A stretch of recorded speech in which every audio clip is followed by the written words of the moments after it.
नीलो उद्यन्नकान्तु बिरुदस्तु शशाङ्कपादो श्रीवेङ्कटेशचरणो शरणं प्रपद्ये। ఎర్రనైన అరికాలి కాంతిచే తిరస్కరింపబడిన పద్మరాగములు గలవి, మీగాళ్ల కాంతులచే తిరస్కరింపబడిన ఇంద్రనీలమణులు గలవి, పైకెగసే గోటి కాంతులచే తిరస్కరింపబడిన చంద్రకాంతులు కలవి అయిన శ్రీవేంకటేశ పాదములను శరణు వేడుతున్నాను. శ్రీనివాసుని శ్రీచరణాలను ఆశ్రయిద్దాం, సకల శుభాలను పొందుదాం.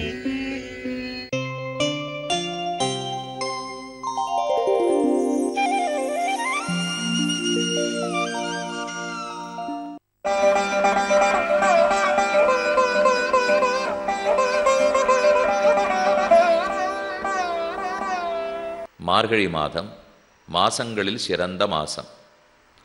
அதுவும் ஆபூர்யமான பட்சம் பௌர்ணமி மதி நிறைந்திருக்கிறது. பகவானுடைய தொடர்பு ஏற்பட போகும் இந்த மாசம், இந்த காலம் வாய்த்ததே என்று சந்தோஷமாக கூறிக்கொண்டார்கள். இனி அடுத்தது இன்றைய தின பாசுரம், நாள் பாட்டு, இரண்டாவது பாட்டு. வையத்து வாழ்வீர்கள் நாமுன்னம் பாவைக்குச் செய்யும் கிரிசகள் கேளீரோ, பார்க்கடலுள் பையத்து இன்ன பரமனடி பாடி, நெய்யுண்ணோம் பாலுண்ணோம் நாட்காலே நீராடி, மையிட்டெழுதோம் மலரிட்டு நாம் முடியோம், செய்யாதன செய்யோம் தீக்குறளைச் சென்னோதோம், ஐயமும் பிச்சையும் ஆந்தனையும் கைகாட்டி, உய்யுமாறெண்ணி உகந்து ஏலோர் எம்பாவாய் என்பது இன்றைய தினப்பாசுரம்.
இதற்கு வியாக்கியாந்தாக்கள் எத்தனையோ அர்த்தங்களை வருஷித்துள்ளார்கள். சேர்த்து விண்ணப்பம் செய்கிறேன். இந்த பாசுரத்தில் நோன்புக்கு வரவேண்டியவர்கள் இன்னென்னதை செய்யலாம், இன்னென்ன செய்யக்கூடாது என்று பிரித்து விடுகிறார்கள். வையத்து வாழ்வீர்கள் நாமும் நம் பாவைக்கு செய்யும் கிரிசகள் கேளீரோ கேளீரோன்னு ஒன்று எல்லாரும் அப்படி நிமிந்து உட்காந்துட்டான். ஆண்டாள் ஏதோ நமக்கு சொல்லிக் கொடுக்க போறாப்போ மார்கழி நோன்பு நோற்க போறோம், கேட்டுப்போம்.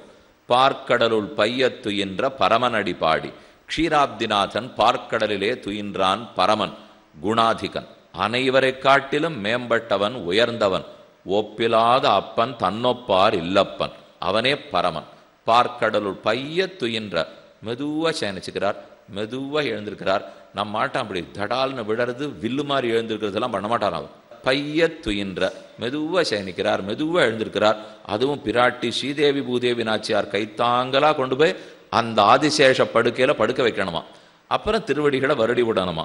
பிரம்மாதி தேவர்கள்லாம் ஸ்தோத்திரம் பண்ணுவாளாம். அதுக்கப்புறம் மெதுவா துயில்கிறார். பார்க்கடலுள் பைய துயின்ற பரமன் அடிபாடி, துயின்ன பரமனடி பாடி, அந்த பரமனான திருமாலுடைய திருவடிகளை பாடி, பரமனடி பாடி, இனிமேத்தான் என்னென்ன பண்ணக்கூடாது பண்ணணும்னு சொல்லுகிறாள். பரமனடி பாடி நாட்காலே நீராடி, பார்க்கடலுள் பையத்து இன்ன பரமனடி பாடி, நெய்யுண்ணோம் பாலுண்ணோம், இதெல்லாம் செய்யக்கூடாது. இந்த ஒரு மாசம் நெய் சாப்பிட மாட்டோம், இந்த ஒரு மாசம் பால் சாப்பிட மாட்டோம், நெய்யுண்ணோம் பாலுண்ணோம், இது செய்யக்கூடாது. நாட்காலே நீராடி, காலங்கார்த்தால எழுந்து குளித்து விட வேண்டும். நாட்காலே நீராடி மையிட்டெழுதோம், போக பொருளொல்லியோ, மை எழுதிக்கிறது, மலர் சூட்டிக்கிறது, பால் சாப்பிட்றது, நெய் சாப்பிட்றது, எல்லாம் ரொம்ப ஆனந்தமா அனுபவிக்கிறான்னு அர்த்தமா. பட்னி இருந்து நோன்பு நோக்க வேண்டியவா இந்த பொருட்கள்லாம் உபயோகப்படுத்தலாமா? அதனாலதான் நெய்யுண்ணோம் பாலுண்ணோம், நாட்காலே நீராடி மையிட்டு எழுதோம், மலரிட்டு நாம் முடியோம். தலை முழுக்க இந்த ஒரு மாசம் மலர்கள் கிடையாது, மலரிட்டு நாம் முடியும். என்னத்துக்காக இருக்கணும்? இப்போ அந்த மலரிட்டு சூடி கொடுத்தவ ஒருத்தி, அதனால மொத்த மலர்களையும் அவளுக்கே விட்டுட்டோன்னு அர்த்தம். அவளை பத்தி தானே மாசமே. இப்போ ஆண்டாள் சூடி கொடுத்த நாச்சியார், சூடி கொடுத்தவளுடைய மாலையை பெருமான் உகக்கிறார். அப்படி இருக்கிறச்சே நமக்கு எதுக்கு புஷ்பம் இப்போ? அதனாலதான் மலரிட்டு நாம் முடியோம், செய்யாதன செய்யோம். எங்க முன்னோர்கள் செய்யாததை நாங்க செய்யவே மாட்டோம். அவர்கள் எதை செஞ்சிருக்காளோ பின்பற்றி நடப்போம். செய்யாதனா யார் செய்யாதனங்கிற கேள்வி வரும். முன்னோர்கள், சிஷ்டர்கள், ஆச்சாரியர்கள், அவர்கள் எதை செஞ்சதில்லையோ அதை செய்ய மாட்டோம். செய்யாதன செய்யோம். தீக்குறளை சென்று ஓதோம், பொய் சொல்ல மாட்டோம், ஒத்தரை பத்தி புறங்கூற மாட்டோம். அது ரொம்ப ஆண்டாளும் கொஞ்சம் சிரிப்போட சேர்த்து அங்கே பாடியிருக்கா. தீக்குறளை ஓதோம்னு சொல்லியிருந்தா போரும், தீக்குறளை சென்று ஓதோம் அப்படின்னா விடுவிடா போய் சொல்றது சில பேருக்கு ரொம்ப பிடிக்குமா. நம்ம வந்த இடத்துல வம்பு பேசுறதோ இல்லாமல் போயும் பேசிட்டு வர மொழி. தீக்குறளை சென்று ஓதோம், வீட்லேயும் பேசாதே, வெளியிலையும் போய் சொல்லாதே. ஐயமும் பிச்சையும் ஆந்தனையும் கைகாட்டி, ஆக நெய்யுண்ணோம் பாலுண்ணோம், நாட்காலே நீராடி மையிட்டெழுதோம், மலரிட்டு நாமுடியோம், செய்யாதன செய்யோம், தீக்குறளை சென்று ஓதோம். ஐயமும் பிச்சையும், ஐயம் சத்பாத்திரத்தில் இடுகிற தானம், சிறந்தவர்களுக்கு யுக்தர்களுக்கு இடுகிற தானம். பிச்சை பிரம்மச்சாரிகளுக்கும் சந்நியாசிகளுக்கும் எடுக்கிற பிக்ஷை. ஐயமும் பிச்சையும் ஆந்தனையும் கைகாட்டி, நம்மால முடிஞ்ச அளவுக்கு கொடுத்து. இல்லை இல்லை, அவ எத்தனை நாழி கையேந்தின் இருக்காளோ அத்தனை நாழி கொடுத்து. இங்க ஆந்தனையும் கைகாட்டின என்னால் ஆந்தனையும் இல்லை, அவர்கள் கொள்ளுந்தனையும் கைகாட்டின்னு அர்த்தம். அவர்கள் எத்தனை நேரம் கையேந்தின் இருக்காளோ கொடுத்துன்று. அவளால கை ஓஞ்சி போய் கையை எடுத்துட்டாள்னா நீ நிறுத்து. ஒன்னால முடிஞ்ச அளவுக்கு இங்கே பொருள் கிடையாது. ஆந்தனையும் கைகாட்டி உய்யுமாறெண்ணி உகந்து. கைகாட்டின்னு சொன்னால் ஆந்தனையும் யார் எவ்வளவு வாங்குறாரோ அவ்வளவு கொடுக்க வேண்டும். அதை கொடுத்தோங்கிற நினைவும் கூடாது. கைகாட்டின்னு சொன்னால் ஏதோ என்னால் ஆனது சுவாமி. ஒரு சுவாமி 10 லட்சம் ரூபாய் செலவழிச்சு ஒரு சன்னதியே கட்டியிருப்பார். ஆனால் அவர் பேர் போட்டு இருக்க மாட்டார். எல்லாரும் இந்த சன்னதி இவர் தான் கட்டி வச்சார்னா, ராமன் கட்டினார், என்னது கேட்குறீள்? இதான் கைகாட்டின்னு அர்த்தம். கைகாட்டின்னுட்டா பண்ண ஆந்தனையும் கொடுக்கணும். ஆனால் கொடுத்தத்தை தான் கொடுத்தேன்னு இல்லாமல் அப்படி கைகாட்டி விடுறான் பாருங்க. நான் கொடுத்தோங்கிற எண்ணம் கூட இல்லாமல் ஆந்தனையும் கைகாட்டி உய்யுமாறெண்ணி உகந்து. என்னமா பெருமாள் நமக்கு கைங்கரியத்தை கொடுத்திருக்கார் என்று நினைத்து நினைத்து ஆசைப்பட்டு ஆனந்தப்பட்டு உய்யுமாறெண்ணி உகந்து ஏலோர் எம்பாவாய். உய்யுமாறு உஜ்ஜீவனம் அடையக்கூடிய பிரகாரம். நாம பெருமாள்கிட்ட சரணாகதி பண்ணினோம், அவர் மோட்சம் கொடுக்குறேன்னு சொல்லிட்டார், கைங்கரியம் கொடுத்துட்டேன்னு சொல்லிட்டார். என்ன கருணை, என்ன கருணை! நாம நேத்தி வரைக்கும் எப்படி இருந்தோம், இன்னைக்கு எப்பேற்பட்ட நிலைக்கு பகவான் கொண்டு வந்து வச்சிருக்கார் என்று நாம உய்யும் ஆறு எண்ணி எண்ணி எண்ணி சந்தோஷப்பட்டுன்னு அர்த்தம். உய்யுமாறெண்ணி உகந்து செய்யும் கிரிசகள் கேளீரோ. அப்ப அப்பேற்பட்டவர் நமக்கு ஒன்று கொடுத்துருக்காருனால், ஒண்ணுமில்லாத எனக்கு போய் இப்பேற்பட்ட தொண்டு கொடுத்துருக்காருனா அப்ப நான் என்ன செய்யணும்? செய்யும் கிரிசகள் கேளீரோ.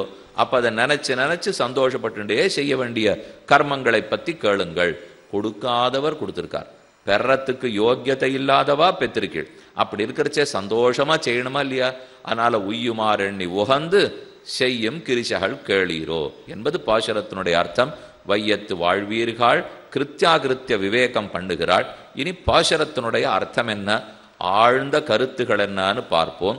வையத்து வாழ்வீர்கள், நமக்கு வாழ்ச்சி வையகத்திலா வானாட்டிலா, இந்த லோகத்திலே வாழ்ச்சியா இல்லை அந்த லோகம் வைகுந்தத்துக்கு போனாதான் வாழ்ச்சியா? பல பேரும் சொல்றது இந்த பிறவி வேண்டாம், வேத நூல் பிராயம் 100 மனுஷர்தாம் புகுவரேலும் பாதி முறங்கி போகும் நின்னை 15 ஆதலால் பிறவி வேண்டேன் அரங்கமான் அகருளானே. யாரை கேட்டாலும் தாயே தந்தை என்னும் தாரமே கிளை மக்கள் என்னும் நோயே பட்டொழிந்தேன், ஏன் இந்த லோகத்தில் என்ன பிறக்க வைக்கிறே, வேண்டாம் இது நரகம். இத்தனை பேரும் பாடிட்டு இருக்கிறச்சே ஒரே வாக்கு ரிஷிகள் ஆழ்வார்கள் எல்லாரும் சொல்லச்சே, ஆண்டாள் மட்டும் விதி விலக்கு பாருங்க, வையத்து வாழ்வீர்கள் நேர் எது, இதான் புரட்சி. ஆனா ஏன் ஆண்டாளுக்கு அந்த கட்டம் இல்லைன்னா, பார்க்கறதே கிருஷ்ண விரகிணிகள், பார்க்கறதே கோபிகா ஸ்திரீகள். அப்ப அவர்களுக்கு நடுவில் இருக்கோன்னு வச்சுங்க. உலகத்தில் அனந்த ஸ்திர பலம் பகவானிடத்தில், அனந்தமான பலம் ஸ்திரமான பலம் பகவான், அல்பமான பலம் அஸ்திரமான பலம் உலகத்தில். அப்ப அல்பாஸ்திர பலத்தை விட்டுட்டு அனந்த ஸ்திர பலத்தை பற்ற வேண்டும். அதை நாம தான் தெரிஞ்சுக்கணும். அப்ப எந்த விதத்திலையும் பெருமாள் நமக்கு வெறுப்பு ஏற்படுத்திடுவார். ஆனா அவர்கிட்ட இருக்கிற ஒரு நல்ல குணம், படிச்சு ஞானம் வளர்ந்ததுனால உலகத்துல வெறுப்படைந்தா தான் எங்கிட்ட வரணும் சொல்ல மாட்டார். நன்னா பட்டு ஒருத்தன் உதச்சாங்கிறதுக்காக வெறுப்படைஞ்சா கூட போனா பொழுது வானுடுவார். ஏன்னா இப்படி அவர் பேசலாமோ இல்லையா, நீ என்ன எதுக்காகவோ வெறுப்படைஞ்சு வஞ்சிருக்கே, நல்ல ஞானம் வளரணும், அதனால வெறுப்பு ஏற்படணும், அப்புறம் சன்னியாசி ஆகணும், அப்புறம் எங்கிட்ட வரணும்லாம் அவர் சொல்லவே இல்லை. நீ எதுனால வந்தாலும் வா, வந்தியோ இல்லையோ, இந்த வழியில தான் வந்தேன் அந்த வழியில தான் வந்தேன்னு அவர் வச்சுக்கிறதே இல்லை. இந்த லோகத்துல வாழ்ச்சின்னு சொல்லுகிறாள் என்னால், காரணம் அது பக்தர்களுக்கு நடுவுலே சாதுக்களுக்கு நடுவுல இருக்கா. அவர்களுக்கு நடுவில் இருந்துட்டா நமக்கும் கட்டம் இல்லையே. இப்ப நாமே கூட நம்மாழ்வார், திருமங்கியாழ்வார், தொண்டரடிப்புடி ஆழ்வார், ராமானுஜர், வேதாந்த தேசிகன், மணவாள மாமனிகள் இவர்கள்லாம் வாழ்ந்திருந்த காலத்திலே, இவா எல்லாரும் ஒரே காலத்துல வாழறதா வச்சுங்க. அப்படி அவ வாழலை இருந்தாலும், ஏன்னா 823 நாதமுனிகள் அவதரித்தார், 1443 மணவாள மாமனிகள் பரமவதித்தார். மொத்தமே ஒரு 600 வருஷம்னு வச்சுங்களேன். மொத்த ஆச்சாரியர்கள் அதுதான். இந்த 600 வருஷத்தை வாழும் ஒரே 60 வருஷத்துல இருக்காள்னு வச்சுங்க. அவ வாழற ஊர்லயே அவர்களுக்கு நடுவுலயே நம்மளும் வாழ்ந்துட்டோம். அப்படின்னா நம்ம இங்கே நரகம்னு சொல்ல போமா? ஒரு நாளும் சொல்ல மாட்டோம். சாமி இதே மாதிரி இன்னொரு வாழ்க்கை கிடைச்சா கூட சரி சுவாமி, ஆசைப்படுறோமோ இல்லையோ, அதுதான் வையத்திலே வாழ்ச்சி. அதை போல பரம பக்தர்கள் மொத்த பேரும் கோகுலத்துல ஒன்னா கூடி இருக்கிறச்சே, ஏன் வைகுந்தம் வைகுந்தம்னு சொல்லணும், ஏன் இந்த லோகத்தை நரகம்னு சொல்ல வேண்டும்? வையகத்திலே வாழ்ச்சி தான். அதுக்கு அர்த்தம் சொல்றார் பெரியவாச்சான் பிள்ளை. ஏன் வையகத்துல வாழ்ச்சினால், அங்க இருக்கிற நித்திய சூரிகள் கூட கண்ணன் கீழே பிறந்த உடனே இங்கே வந்துட்டாளே, ஆதிசேஷன் அவர் தான் முதல்ல கண்ணனை யமுனை ஆற்றை தாண்டி அழைச்சின்னு போறச்சே கொடையாக பிடித்தார். அவர் அங்க இருக்க வேண்டியதானே, ஆனந்தமா வைகுண்ட அனுபவத்தில் இருக்கிறவர் ஏன் மதுரைக்கு வரார்? ஆமா எங்களவரே இங்கே வந்துட்டார், இனிமே நாங்க அங்க இருந்து என்ன பண்ண போறோம் அப்படிங்கிறதுக்கு அவரே வந்துட்டாரோ இல்லையோ. பாண்டாள் கேட்கறது, அவள்லாம் நம்மளை தேடிட்டு இங்கே வரச்சே நாம எதுக்கு ஆகாசத்தை பார்த்துட்டு இருக்கணும்? நமக்கு கோகுலமே உயர்ந்த இடம் தான், திருவாய்ப்பாடி தான் ஆச்சரியமான இடம். அதனால இங்குதான் வாழ்ச்சி, வையத்து வாழ்வீர்கள். பரமபதத்துக்கு போனா வைகுந்தத்துக்கு போனா மேன்மை தான் தெரியும், அவர் உயர்ந்தவர் உயர்ந்தவர் உயர்ந்தவர். ஆனா நம்ம லோகத்துக்கு வந்தா தான் அவருடைய எளிமை புரியும். அவருடைய எளிமை தெரிஞ்சுட்டா கிட்டக்க போகவுமா, மேன்மை தெரிஞ்சுட்டா கிட்ட போகுமா? மேன்மை மேன்மைன்னா கிட்டக்கே போக விடாது, தள்ளி தள்ளி போக வைக்கும். அவர் ரொம்ப எளியவர், பற்றுவதற்கு சுலபர், அப்படின்னா தானே வருவோம். அது நடக்கக்கூடியது இந்த லோகத்துல தான். அதனால மேன்மை அங்கே, எளிமை இங்கே. அங்க இருக்கிறவர்களும் இங்க வந்துதான் ஆனந்தப்படுகிறார்கள். அவ்விடத்துல எங்கோ பெருமான் இருந்தார், அனுபவிக்கிற நித்திய சூரிகள் நிறைய பேர். ஆனா இங்கே அனுபவிக்கப்படும் போக்கியமான கண்ணனுக்குத்தான் ஏற்றம். ஆகவே அங்கிருந்து இங்க இருக்கிறவா இன்னும் உயர்ந்தவா, விண்ணுளாரிலும் சீரியர்னு சொல்லுகிறோம். இப்ப இப்படி பாருங்களேன், வைகுந்தத்திலிருந்து ஓஹோங்கிற ஞானத்தோட ஒருத்தர் இருக்கார், அது உயர்ந்ததா? இந்த லோகத்துல இருந்துட்டு நல்ல ஞான பக்தியோட ஒருத்தர் இருக்கார், அது உயர்ந்ததா? அது தெளிவி சிம்பு திருநாடு, எப்பவுமே எல்லாமே தெளிவா இருக்கிற ஊர். அங்க ஞான பக்தி இருக்கிறது பெரிய சமாச்சாரமே இல்லை. ஆனா இது இருள் திருமா ஞானம். ஆனா வைகுந்தத்துல கலக்கிறதுக்கு ஆள் கிடையாது, கலங்கிறதுக்கு ஆள் கிடையாது. அப்ப அந்த லோகத்தை விட இந்த லோகம் மோசம் தானே. இந்த லோகத்துல அதிகமா பக்தியோட இருக்கிறது தான் ஏற்றம். ஆனா ஆழ்வார்களும் ஆச்சாரியர்களும் இந்த இருட்டான பூமியில் இருள் தருமான் ஞாலத்தில் உயர்த்தியா இருந்தாளோ இல்லையோ, அதனால வையத்து வாழ்வீர்கள். நாமும் நம் பாவைக்கு செய்யும் கிரிசைகள் கேளீரோ. நாமும்னா யாரை பத்தி சொல்லுகிறாள்? வேற உபாயம் கிடையாதுன்னு தெரிஞ்சுட்டு இருக்கிற நாமும். பெருமான் ஒருத்தனே உபாயம், அவர் தான் கொடுக்க போறார். நம்ம முயற்சி உபாயம் ஆகாது என்ன தெரிஞ்சு வச்சுருக்கிற நாம். சரி, நம்ம முயற்சியே வேண்டாம், அவர் முயற்சியே இருக்கட்டும். ஆனா நேரம் அவர் இடத்துல போய் எனக்கு வீடு வாங்கணும், வாசல் வாங்கணும், இது அதுன்னு எதையோ கேட்காமல் அவனையே வேணும்னு கேட்ட நாம். அப்ப நாம்ங்கிறவா எப்படி இருக்கணும்? அவரையே உபாயமாக பற்றின நாம், அவரை தவிர மற்றொரு பயன் வேண்டாம்னு சொன்ன நாம். நாம்ங்கிறதுக்கு ரெண்டு அர்த்தம். அவர் தான் உபாயம், அவர் தான் வழி, அவர் தான் பயன், அவரை தவிர வேறு பயனும் இல்லை. இதுல எங்க தப்பா தெரியுமோ?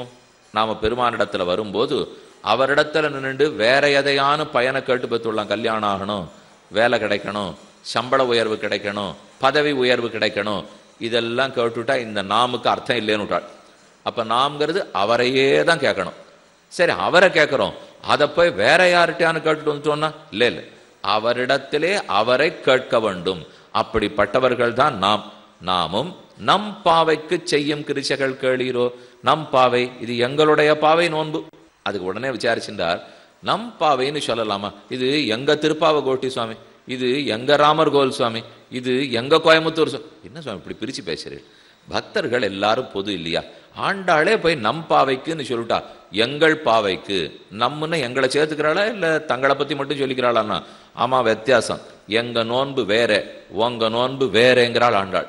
என்ன வேறுபாடுனால், என்ன ஏற்கனவே ஒருத்த நோன்பு நோத்தானா, அவனாட்டம் எங்க நோன்பு இல்லைன்னு சொல்லுகிறாள் ஆண்டாள். ராமன் அழிச்சுடனும் லக்ஷ்மணன் அழிச்சுடனும் நிகும்பிலா யாகம் பண்ணானோ இந்திரஜித்தன், அந்த இந்திரஜித்து நோன்பு நோத்தார், நாங்களும் தான் நோன்பு நோக்கிறோம். நீங்க நோன்புன்னு சொல்லக்கூடாது, இது எங்க நோன்பு. எங்க நோன்புனால் பகவானும் பகவத் கூட இருக்கிறவாளை அழிக்கிறதுக்கு நோன்பு நோத்தவா உண்டு, நாங்க அது நன்னா இருக்கிறதுக்காக நோன்பு நோக்கிறோம்னு அர்த்தம். அதனால நம் பாவைனா பிரிக்கிறாள் ஆண்டாள். இந்திரஜித்து பண்ணின நோன்பை போல இல்லை, இந்திரஜித்து பண்ணின யாகம் இல்லை, இது நாங்க பண்ணின யாகம். இது ஒரு வித்தியாசம். அடுத்த வித்தியாசம் சொல்றார், இந்திரஜித்தை அழிக்கிறதுக்கு பண்ணினா பகவத் விரோதிகளுக்காக, அப்படி பண்ணவாள் நாங்கள் இல்லைன்னு சொல்லிட்டு. ஆனா இந்த நோன்பு நாம பெருமான அடையணுங்கிறதுக்காகவே செய்யப்படுற நோன்பு இல்லையோ. ஆகவே இது நம் பாவைக்கு செய்யும் கிரிசைகள் கேளீரோ. உங்களுடைய பாவை நோன்பில்லை, இது எங்க பாவை நோன்பு. நம் பாவைக்கு செய்யும் கிரிசைகள் கேளீரோ. செய்யும் கிரிசைன்னா காலக்ஷேபமார்த்தமா செய்வது. இதை செய்து மோட்சம் போறதுங்கிறது கிடையாது. அவர் மோட்சம் கொடுக்குறேன்னு எப்பவோ ஒத்துனுட்டார். பின்ன செய்யறது எதுக்கு? தொண்டாக செய்கிறோம். செய்யும் கிரிசைகள் கேளீரோ, பகவானுக்கு கைங்கரியார்த்தமாக செய்கிறோம். கேளீரோ, நன்னா கேளுங்க. இப்ப நாம என்ன தொண்டு புரியலாம்? பிரதட்சணம் பண்றதோ, நமஸ்காரம் பண்றதோ, நாம சங்கீர்த்தனம் பண்றதோ, சந்தனை இழைச்சி கொடுக்கறதோ, புஷ்பமாலை சமர்ப்பிக்கிறதோ, விளக்கேத்துறதோ, கோவிலை பெருக்கி மெழுகி தொடச்சு கோலம் போடுறதோ, இதெல்லாம் செய்யும் கிரிசைகள். இதெல்லாம் நாம செய்ய வேண்டிய கைங்கரியங்கள். கேளீரோ, இதை போல செய்ய வேண்டிய கைங்கரியங்களை காது கொடுத்து கேளுங்கள். ஏன் கேளீரோன்னு இப்ப எழுப்புறா? ஏற்கனவே அவர்கள்லாம் கேட்டுட்டு தானே இருந்தார்கள்னா ஸ்தப்தோசின்னு மரமாட்டம் நிற்கிறாளாம். பாண்டாள் ஒத்தொத்தரையா கூப்பிட ஆரம்பிச்சாலும் இல்லையோ, அப்ப அங்க இருக்கிற எல்லாருக்கும் ஒரே ஆச்சரியம். இத்தனை நாளும் நம்மளை கண்ணன் பக்கமே திரும்ப ஒட்டாமல் இந்த கோபர்களெல்லாம் எவ்வளவு தூரம் தடுத்து வச்சுருந்தா, என்ன பாக்கியம் பத்திலா, எப்பேற்பட்ட லாபம் நமக்கு கிடைச்சிருக்கு அப்படின்னு நினைச்சுன்னு அதையே ஆசை போட்டுண்டு இப்ப எதை செய்யணும் செய்யக்கூடாதுன்னு ஆண்டாள் சொல்லிட்டு இருந்ததை விட்டுட்டாவா. அவ நினைச்சிருந்து எப்பேற்பட்ட லாபம் நமக்கு கிடைச்சிருக்கு என்று நினைத்து கொண்டிருந்து இப்ப கிடைச்சது என்னன்ற நினைவிலே அனைத்தையும் மறந்துட்டா. பாண்டாள் சொல்றது, மேய்ச்சல் நிலத்துல மேயணும், அசை போடுற இடத்துல அசை போடணும். மேய்ச்சல் நிலத்துல அசை போட்டா உணவு போயிடும். அதுதான் ஆண்டாள் சொல்றா, இங்க அதெல்லாம் பண்ணாதீங்கோ, இது மேய்ச்சல் நிலம். ஒரு மாடு மேய பொறிச்சா கிடுகிடுன்னு புல்ல மேய்ஞ்சு உள்ள போய் அடக்கிக்கும். அப்புறம் கொட்டில் போய் காலம் அடிச்சுன்னு உட்காந்து உள்ளேந்து எல்லாத்தையும் வெளியில் எடுத்து அசை போடுறது பாருங்க. இப்ப இந்த பெண்கள் என்ன பண்ணிவிட்டா, நமக்கெல்லாம் எப்பேற்பட்ட பாக்கியம் கிடைச்சதுன்னு அசை போட ஆரம்பிச்சிட்டா. முதல்ல நோன்பை ஒழுங்கா நோத்துங்க வாங்கோ, கார்த்தால தீர்த்தமாடணும், நெய் எண்ணக்கூடாது, பால் உண்ணக்கூடாது, நாற்காலி மையிட்டு எழுத மலரிட்டு நான் முடியக்கூடாது, இதெல்லாத்தையும் முதல்ல செய்வோம். அதை பண்ணி முடிச்சுட்டு என்ன கிருஷ்ண அனுகிரகம், என்ன கிருஷ்ண அனுபவம், என்ன மற்ற பேருடைய அனுபவம், அதெல்லாம் மெதுவா வீட்டில் போய் வச்சுங்க. இப்ப பண்ணக்கூடாது, கேளீரோ. அதனாலதான் முதல்ல எழுப்பி விடுறாள். கேளீரோ பார்க்கடலுள் பையத்து இன்ன பரமனடிபாடி நாற்காலே நீராடி மையிட்டெழுதோம் மலரிட்டு நாமுடியோம். மேலும் நீராட்டம்ங்கிறது நேத்தே பார்த்தோம். விரக தாபம் மாறும்படிக்கு, சம்சாரத்தில் நாம பட்டிருக்கிற கொதிப்பெல்லாம் தீரும்படிக்கு கிருஷ்ணானுபவம் தான் நீராட்டம்னு பார்த்துருக்கோம். இதிலே குளத்துல குளிச்சு பார்த்துருப்பீங்க, கணத்துல குளிக்கிறீங்களோ இல்லையோ. வெளியில ரொம்ப குளிரா இருந்ததுன்னா கிணறப்ப விதவிதான் இருக்கும். வெளியில ரொம்ப வெப்பமா இருந்ததுன்னா கிணறு குழுகுழுன்னு இருக்கும். தீர்த்தமே நீங்க வித்தியாசம் பார்த்துருப்பீங்க. அந்த ஜலம் எப்பவும் வெளியில என்னவோ அதுலேருந்து நம்ம உடம்ப மாத்தி விடுறாப்புல தான் குளத்து ஜலமும் இருக்கும், கிணத்து ஜலமும் இருக்கும். அதே போல சம்சாரம்ங்கிற அப்படியே கொதிப்புல நாம் இருக்கோம்னு வச்சுங்க. கண்ணனிடத்துல இறங்கினோம்னா அவர் குழுகுழுன்னு இருப்பாராம். சம்சார கொதிப்பை ஆற்றுபவர் கண்ணன் ஒல்லியோ, அவரை அனுபவிப்பதைத்தான் நாட்காலே நீராடின்னு குடிப்பெறுகிறார். விடியற்கார்த்தால தீர்த்தமாடணும், நாட்காலே நீராடி மையிட்டு எழுதோம். நாங்க மையெல்லாம் எழுதிக்க போறது இல்லை. இத்தனைக்கும் கண் அவளுக்கு ரொம்ப அழகு. ஆண்டாள் கண்ணு குறைச்சலா, கோபிகள் கண்ணு குறைச்சலா, அவ்வளவு அழகு இருந்தாலும் அலங்காரம்னு ஒரு மை, மங்களம்னு ஒரு மை எழுதணும் இல்லையோ, அதுவும் இந்த மாசம் தவிர்த்துட்டோம். மையிட்டு எழுதோம், மலரிட்டு நாம் முடியும். மையிட்டு நாம் முடியோம்னு இல்லை, ஆனா மலரிட்டு நாம் முடியோம்னு இருக்கு. வியாக்கியானத்துல சொல்றார், நாங்களா மலர் சூடிக்க மாட்டோம். ஆனா கண்ணனா ஒரு முழம் புஷ்பத்தை கொண்டு இந்தாங்கோ ஆண்டாள் சூடிக்கோன்னு சொன்னா, நாங்க மார்கழி நோன்பு ஆரம்பிச்சிருக்கோம், அதனால நம்மால அதெல்லாம் முடியாதுன்னு சொல்ல முடியுமா? நாம சூடிக்க மாட்டோம். கண்ணனா சூட்டி விட்ட கண்டிப்பா தலையை காட்டுவோம், குறவில்லை. அதனாலதான் மலரிட்டு நாம் முடியோம்னு பாசம் நடந்துட்டான். ராசக்கிரீடை நடந்துட்டு இருக்கிறச்சே சட்டுன்னு கண்ணன் மறைஞ்சு விட்டார். எல்லா கோபிகளும் தேடிண்டு போறா. ஆனா எங்கேயோ ஒரு 2 காலடி சவுடு தெரிஞ்சுது. இப்படி கண்ணன் இன்னும் ஒரு கோபியை மட்டும் எங்கேயோ அழைச்சின்னு போயிருக்கார். எல்லாருக்கும் ரொம்ப ஆச்சரியம், நம்மளெல்லாம் விட்டுட்டார், யாரோ ஒத்தியை மட்டும் கூட்டின்னு போயிருக்கார். அப்படியே அந்த சோவடை தொடர்ந்து போனா கொஞ்ச நேரம் ஒரு காலடி சோவடை காணும், கண்ணந்து மட்டும்தான் தெரியறது. ஆனா அழுத்தமா பதிஞ்சிருந்தது. அந்த போன பெண்ணுக்கு கர்வம் வந்துருச்சு. மற்ற பெண்களை விட்டுட்டு கண்ணன் என்னத்தான் கூட்டின்னு வந்திருக்கார், அப்ப நான் தான் அவருக்கு முக்கியம் நினைச்சுட்டு, கண்ணா காலை ரொம்ப வலிக்கிறது, என்னால இனிமே நடக்க முடியாது, வேணும்னா உன் தோல்ல என்ன தூக்கிக்கோன்னா அவள். நான் கூட்டின்னு போயிருக்கேனேங்கிற நல்லத்தை புரிஞ்சிக்காமல் நீ தோல் மேல ஏறணும்னு பாக்குறியாப்போ அப்படின்னு. சரி, அதுக்கும் சேர்ந்து கண்ணன் தோல்ல தூக்கி வச்சிருந்தார். இன்னொரு மைல் போனான். அவ அதுவும் முடியாதுன்னா, உட்காண்டு வர்றதுக்கு இடுப்பு வலிக்கிறதுன்னு அவள், நடந்து வர்றதுக்கு முடியலன்னு தோல்ல தூக்கிண்டா, நம்மால உட்கார முடியாது, இறக்கி விடுன்னு இறக்கி விட்டார். அப்ப அவ கேட்கிறா, அந்த மரத்துல பூங்கொத்து நன்னா பறி, அதை எடுத்து கொடு, என்னால தூக்க முடியல, அதை எடுனா. கண்ணன் ஏறினார். ஏறி பூங்கொத்த இந்தா பண்ணேன்னு கொடுத்தார். தலையில சூடிக்கிறதுக்கு கூட எனக்கு ரொம்ப ஆயாசமா இருக்கு, நீயே சூட்டி விடு அப்படி. இப்படி தலையை திருப்பி காமிச்சாலாம். நீ தலையை குனிஞ்சுக்கோ சூட்டுறேன்னார். சரின்னு தலையை குனிஞ்சின்றவன் நிமிர்றதுக்குள்ள அப்பவே கண்ணனை காணும். இத்தனை நாள் மற்ற எல்லாரும் ராசக்கிரீடம் போது காணணும், ஒத்தருக்கொத்தர் கையை பிடிச்சுன்னு அழுதுன்னு வந்தாளா. இவ இங்க தனியா அந்த பெண்கள் தேடின்னு வரச்சு, இவர் தனியா உட்காந்து அழுதுண்டா. நீ என்ன பண்ண இங்கே உட்காந்துருக்கேன்னா, உங்க பாடு தேவலே, கூட சேர்ந்து அழறதுக்கான ஆள் இருந்தது, என்னை தனியா வேற விட்டுட்டு அழத்துக்கு போயிட்டாருனால், அப்ப அந்த இடத்துல கண்ணன் மலர் சூட்டி விடுவார்னு தெரியறதோ இல்லையோ, அவர் மலர் சூட்ட வந்தாரோ இல்லையோ. அதனால நாமா சூட்டிக்கிறது இல்லை, அவர் சூட்ட வந்தால் தடுப்பதில்லை. செய்யாதன செய்யோம், தீக்குறளை சென்றோதோம். நாங்க யாருக்கும் புறங்கூற மாட்டோம். இவாள்கிட்ட சொன்னதை அங்க சொல்றது, அங்க சொல்றது, இங்கே சொல்றது என்றெல்லாம் செய்ய மாட்டோம். மற்றொருத்தரை பத்தி குறை காணக்கூடாது, குறை பேசவும் கூடாது. பெருமானுக்குத்தான் தண்டிக்கிறதுக்கு யோக்கியத்தை, பெருமானுக்குத்தான் குற்றம் பார்க்கறதுக்கு யோக்கியத்தை. நமக்கு அந்த யோக்கியத்தை இல்லை. செய்யாதன செய்யோம், தீக்குறளை சென்று ஓதோம். போய் சொல்லக்கூடாது. நமக்குள்ள பேசுன்றது எத்தையும் கண்ணனிடத்துல சொல்லக்கூடாது. தீக்குறளை சென்றோதோம், ஐயமும் பிச்சையும் ஆந்தனையும் கைகாட்டி உய்யுமாறெண்ணி உகந்து. ஐயம் சத்பாத்திரத்தில் வேண்டியவர்களுக்கு தானம் கொடுத்தல், பிச்சை பிரம்மச்சாரிகளுக்கும் சிறந்த சந்நியாசிகளுக்கும் பிச்சை இடுதல். ஐயமும் பிச்சையும் ஆந்தனையும் கைகாட்டி. இல்லைன்னா இப்படியும் வச்சுக்கலாம். இப்போ ஐயம்னு சொன்னா, ஒருத்தர் பெருமாளை பத்தி தெரிஞ்சுக்கணும்னு ஆசைப்படுறார், நிறைய அவன் கதையை சொன்னோம், அது ஐயம். இப்ப சொல்றது ஞானதானத்தை சொல்றார். ஏற்கனவே பொருள் தானத்தை பத்தி சொல்லிட்டேன், இப்ப ஞான தானம், ராமனை பத்தி, கண்ணனை பத்தி, பெருமாளை பத்தி சொல்றேன், அது தானம். இல்ல சுவாமி, எனக்கு பக்தர்களுடைய சரித்திரம் கேட்கணும், சொல்லும். கேட்டுக்குமே. இந்த ராமதாசர் சரித்திரம், பிரகலாதனுடைய சரித்திரம், விபீஷனுடைய சரித்திரம், இதெல்லாம் சொல்றது பிச்சையாம். பெருமாள் கதையை சொல்றது ஐயம், பக்தர்கள் கதையை சொல்றது பிச்சை. ஐயமும் பிச்சையும் ஆந்தனையும் கைகாட்டி. இல்லைன்னு இன்னொரு அர்த்தம், ஐயம் பரமாத்மஸ்வரூப ஞானம், பெருமானுடைய ஞானத்தை ஏற்படுத்துறது ஒன்று. ஜீவாத்மஸ்வரூப ஞானம், நம்ம ஆத்மாவை பத்தி தெரிஞ்சுக்கணும் இல்லையோ, இது பிச்சை. அப்ப ஐயமும் பிச்சையும் ஆந்தனையும் கைகாட்டி உய்யுமார் எண்ணி உகந்து ஏலோர் எம்பாவாய். எண்ணி உகந்து செய்யும் கிரிச்சைகள் கேளீரோன்னு அன்வயம்ங்கிறார். உய்யுமாறுன்னா உஜ்ஜீவனம் அடையர் ஆறு. ஒரே ஒரு விஷயம் மட்டும் சொல்லி 2 நிமிஷத்தில் முடிச்சு விடுறேன். இப்படி வச்சுக்கலாமா அப்படி வச்சுக்கலாமா பாருங்க. கிரிசைகள் செய்து உகந்து உய்யுமாறி எண்ணி நிறைய செய்யுங்கோ, செஞ்சு செஞ்சு செஞ்சு பெருமான அடையுங்கோ. கிரிசைகள் செய்து நிறைய கிரிசைகள்னா கர்மங்களை செய்து நிறைய தொண்டுகளை புரிந்து உய்யுமாறு எண்ணி அதனால உஜ்ஜீவனம் அடைந்துன்னு சொல்றாளோன்னால் இல்லை இல்லை, நாம ஒன்ன பண்ணியா பெருமாள் அடைய போறோம்? அப்படி அர்த்தம் இல்லை. நாம பண்ணி அவன் அடையறதில்லை, அவனால தான் அவன் அடைய போறோம். பெருமானே தான் நம்ம கொடுத்துட போறார். அதை நினைச்சு நினைச்சு உய்யுமாறு எண்ணி உகந்து என்னமா கொடுக்குறார்? என்கிட்ட என்ன இருந்துன்னு கொடுக்குறார். நீசனேன் நிறைவொன்னுமிலேன் என்கண் பாசம் வைத்த பரம் சுடர் சோதிக்கே அடியேன் நீசன். ஆனாலும் அப்பேற்பட்டவர் எனக்கு கொடுக்குறேன்னு சொல்லியிருக்காரு. எப்பேற்பட்ட உஜ்ஜீவனம் கிடைக்கிறது? உய்யுமாறு எண்ணி எண்ணி உகந்து நன்னா சந்தோஷப்பட்டு அப்படிப்பட்டவருக்கு நான் எத்தனை கைங்கரியம் பண்ணாலும் தகும் அப்படிங்கிறதுக்காகத்தான் செய்யும் கிரிசைகள் கேளீரோ. அப்ப கிரிசிகள் செய்து உஜ்ஜீவனம் இல்லை, உஜ்ஜீவனம் பெருமாளாலே. ஆனா அவர் தரேன்னு சொன்னதுக்கு எத்தனை கைங்கரியம் பண்ணணும்? அதுக்கு செய்யும் கிரிசைகள் கேளீரோ. பண்ணி வாங்கிறது இல்லை, வாய்ண்டதுக்கு பண்ணுங்கிறார். ஒரு பக்தன் இருந்துட்டா தன்னடையே எது ஏற்படும்? நாட்காலே நீராடுதல், மையிட்டு எழுதாதல் இருத்தல், மலரிட்டு முடியாமல் இருத்தல், நெய் உண்ணாமல் இருத்தல், பால் உண்ணாமல் இருத்தல் தன்னடையே ஏற்பட்டுடும். இதெல்லாம் எதே போல முதல்ல சொன்னேனே, நெல்லு குத்தும் போது தன்னடையே வியர்வை பெருகுமா போலே ஒரு சரணாகதனுக்கு தன்னடையே ஏற்படக்கூடியவைகளை இந்த பாசுரத்தாலே சொல்லுகிறாள்ங்கிறது ரொம்ப ஆச்சரியமான அர்த்தம்.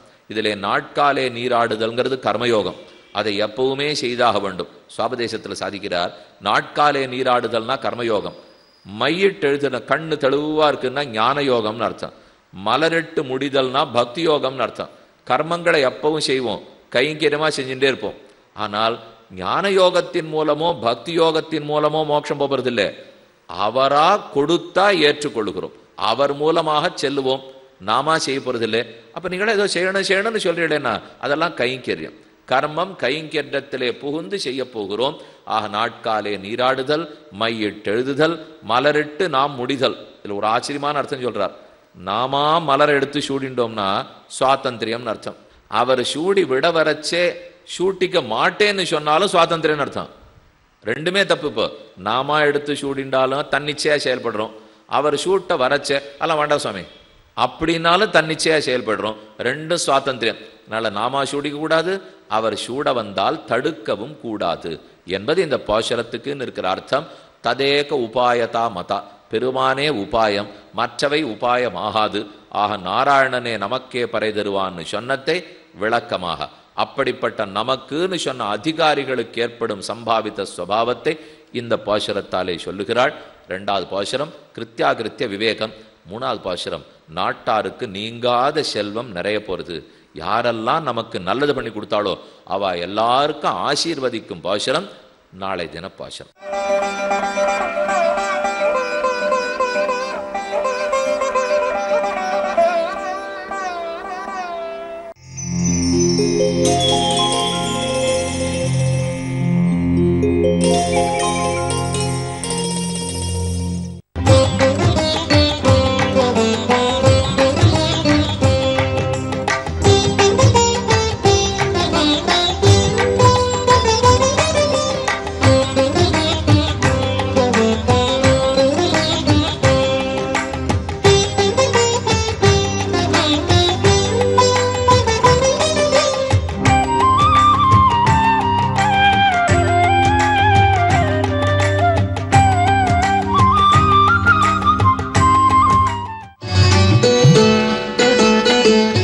పూజలివిగో ప్రతిరోజు ఉదయం 6:50 మీ శ్రీ వెంకటేశ్వర భక్తి ఛానల్లో.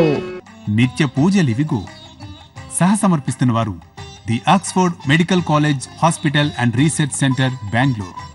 సదరన్ ట్రావెల్స్ మీ సుఖమైన ప్రయాణానికి శ్రీకారం. P.G Constructions Private Limited, Chennai.